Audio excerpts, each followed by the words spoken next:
isso é outra coisa que é muito interessante também, como essa vacina saiu tão rápido. E meio que isso municia a galera que é negacionista, dizendo, pô, você é cobaia de vacina. Pô, mas assim, ela já sai, quando essa vacina é lançada para o público, assim, para as pessoas comprarem, pô, já foi testada pra caraca, né? Então, primeiro assim, como é que a gente testa uma vacina? Porque eu vejo sempre esse passo. Foi feito muito rápido, foi feito muito rápido. Mas é que o pessoal acha que não sabe a história Primeiro, dessas assim, vacinas como é que as em si, né? pessoas testam vacina? O que vocês acham que faz para dizer? Eu acho que pega uns caras e faz aí por exemplo, pega, tem esses caras aqui que estão doentes, ou sei lá, tem esses caras aqui, aplica a vacina e expõe eles à doença. Sei lá, não sei como é também, não sou cientista. Sabe que o pessoal até queria fazer isso, porque é tão difícil você fazer o teste que se discutiu, olha, será que não vale a pena em algumas pessoas você dar a vacina, depois você injeta o vírus e vê se a vacina... Se discutiu isso, porque seria o experimento melhor de você fazer para provar que uma vacina funciona. Mas, normalmente, eticamente... Porque aí, nesse caso, só para explicar, é como se estivesse usando o ser humano como cobaia, né? Exatamente. Aí podia dar um problema... Então, como é que as pessoas fazem para saber? Então, com o tempo, cada vez mais foi aprimorando como a gente faz esse tipo de pesquisa. Então, a primeira coisa, antes de você dar em 50 mil pessoas a vacina que você acha que você quer testar, você primeiro testa num grupo pequeno para ver segurança, qual dose você vai dar, e você também testa para saber se a pessoa produz anticorpo, testes para mostrar que realmente... Isso você faz depois que você testou em alguns animais. Então, você primeiro tinha testado em animais, mostrado que funcionava em animais, e aí você passa para seres humanos.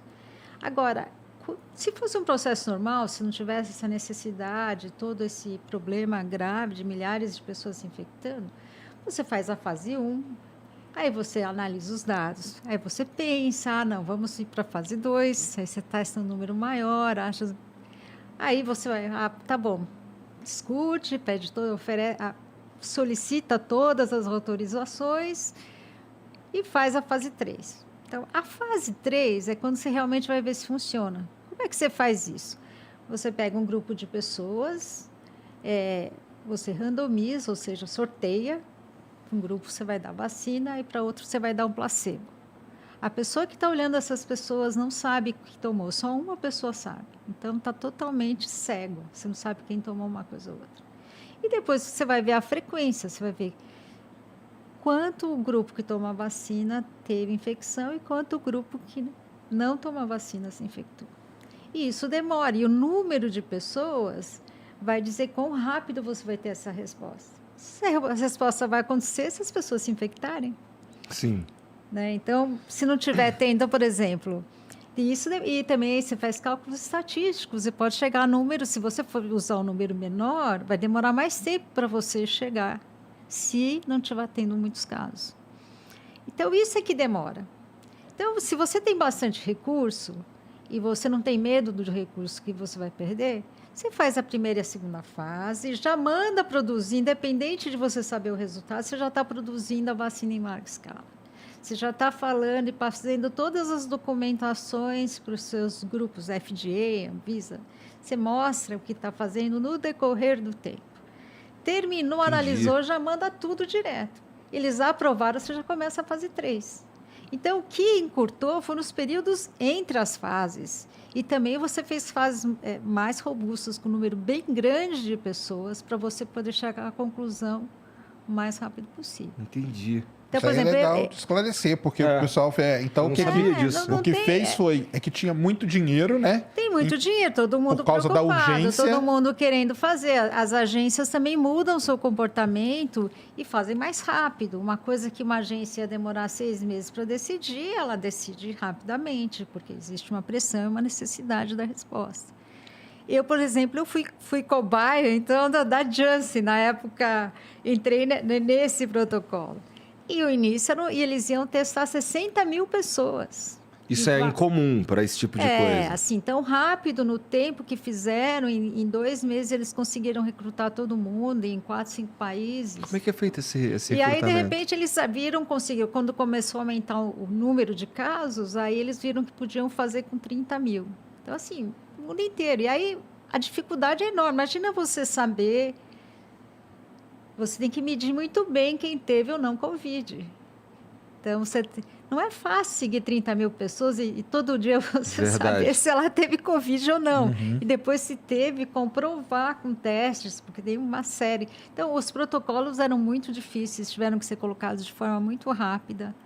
Então, empresas como a Pfizer, que tem já um treinamento muito grande de fazer estudos assim grandes, foram os primeiros que conseguiram colocar e organizar o estudo. Na verdade, a dificuldade maior era organizar os estudos.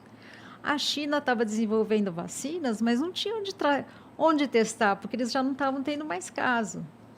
Então, tudo isso entrou dentro com a Sinovac, o Butantan, de poder ter depois algumas vantagens por organizar e pagar o custo dos estudos aqui.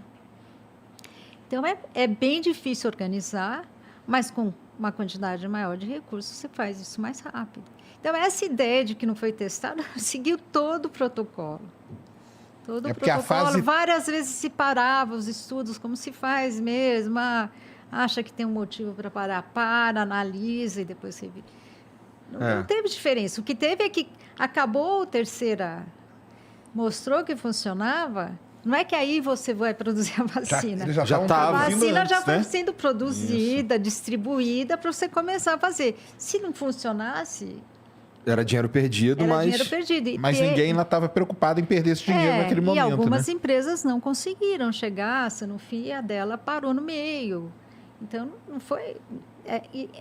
essa ideia é falsa. Entendi. Realmente se seguiu passo a passo. O que se fez foi pôr muito dinheiro na fase que realmente é a fase mais cara, que é você validar qualquer coisa. Entendi. Foi isso que aconteceu. Qual que é a importância desse teu trabalho lá no começo, junto com a Jaqueline, para a gente conseguir uma vacina ou não tem nada a ver? Então, por que sequenciar, né? Por que fazer sequenciamento? A importância... A China é que fez o primeiro sequenciamento e o fato deles terem liberado em poucos dias a sequência para o mundo permitiu que as empresas, a Pfizer e as outras empresas, a desenvolverem rapidamente as suas vacinas. Então, aquele foi o vírus usado para as vacinas. Mas uma vez o vírus começando a espalhar, você precisa entender o quanto ele está mudando em relação àquela que você está usando como vacina. Os testes que você desenvolve dependem dessa sequência. Então, você também precisa saber se está alterando alguma coisa no vírus para fazer com que o teste fique negativo. A gente não sabia qual era a taxa de variação desse vírus no tempo. Então, por isso, a gente precisava sequenciar e entender como ele estava se espalhando.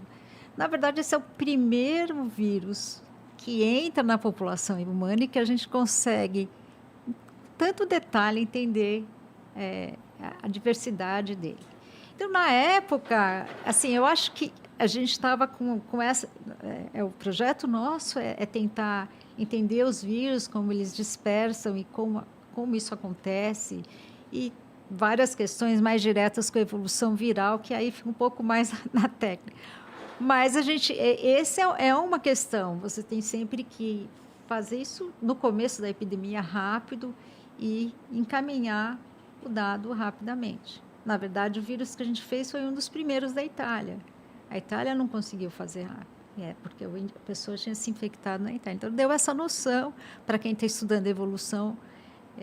Ele ajuda, mas hoje já tem 1 milhão de sequências. Aí cada nova variante vai sequenciando. Para você saber que é uma nova variante, você precisa sequenciar. E esse trabalho ele começa do zero? Toda vez que surge uma variante nova, você começa o trabalho do zero? Ou você usa todo o trabalho que já foi feito? Não, você sabendo a primeira sequência já facilita muito você sequenciar uma nova variante. Ajuda muito, você já tem... Agora, o mais difícil é quando você não... O que a China fez, e que às vezes a gente precisa fazer aqui também. Aí eu não sei qual que é o vírus. Está tendo um surto em tal lugar. O que é que está fazendo isso? Aí é um pouco mais complexo. a descoberta do primeiro agente quando você não dá negativo em todos os testes. Entendi.